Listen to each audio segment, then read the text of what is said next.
नमस्कार, आप देख रहे हैं सीबी लाइव। और आज यहाँ पर एक ऑनलाइन धोखाधड़ी हुई है आधार कार्ड के बेस पर, और ओटीपी लेकर इनके खाते से पैसा निकाल लिया और संबंधित व्यक्ति को पता भी नहीं चला। और बाद में जब ये गए तो इन्हें पता चला कि इनके साथ में ठगी हो चुकी है, और उस बारे में जानते हैं। आपका क्या शुभ नाम है? मेरा नाम दिलीप प्रजापति है। मेरे पिताजी का नाम रमेश प्रजापति है। और मैं QR कोड डब्बा था बदलाने के लिए दुकान पे गया, तो मुझे बोले कि आधार कार्ड दुकान पर गए? ये हमारे भाभरा बस स्टैंड पे पुल पे दुकान खोल रखी है जी। तो गजन पिता भुरू इरफान करके नाम है उनका, फिर एक विशाल चौहान करके नाम है। दो जने ने सामने मेरा का आधार लिया, मेरा पिन कार्ड लिया, मेरा मोबाइल लिया।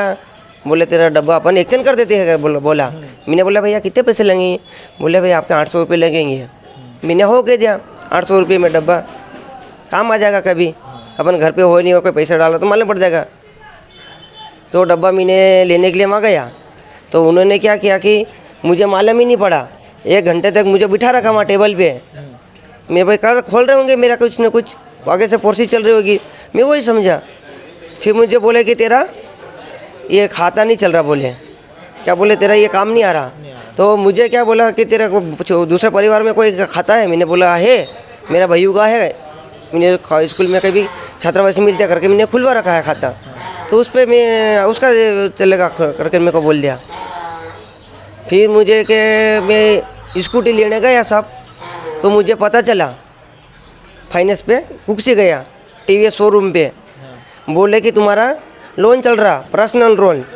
तो मैंने बोला पर्सनल लोन कैसा होता है? बोला मैंने लोन आपने लिया ही नहीं? मैं वहाँ घबरा गया।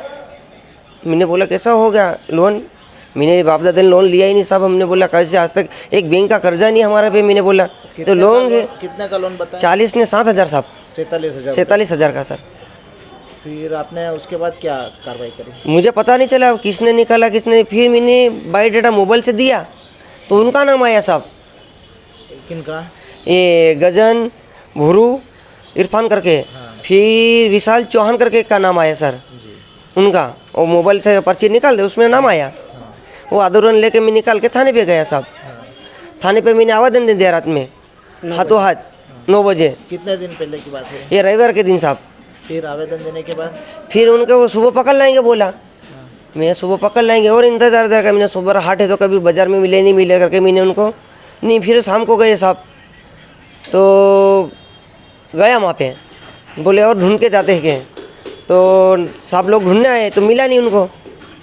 फिर आज मैंने बोला कि वो प्रोसेस क्या लिखे थे? मैंने कहा साहब कागज़ पे रिपोर्ट कर ली है। ये आवेदन ये थाने पे दिया आपने? हाँ मैंने ये दिया। कितनी तारीख को दिया ये रविवार के दिन साहब। रविवार को? हाँ। तो मैंने ओसी नहीं लिया? ओसी नहीं दी साहब। दी नहीं के लिए नहीं आपने? दी नहीं उनको। हमने कागज़ एक दे दिया, उन्होंने रख लिया। ये ओसी से तो उनके पास ही, ये हमारे पास रह गया। हमको कहना चाहिए कि आप ओसी लेके जाओ।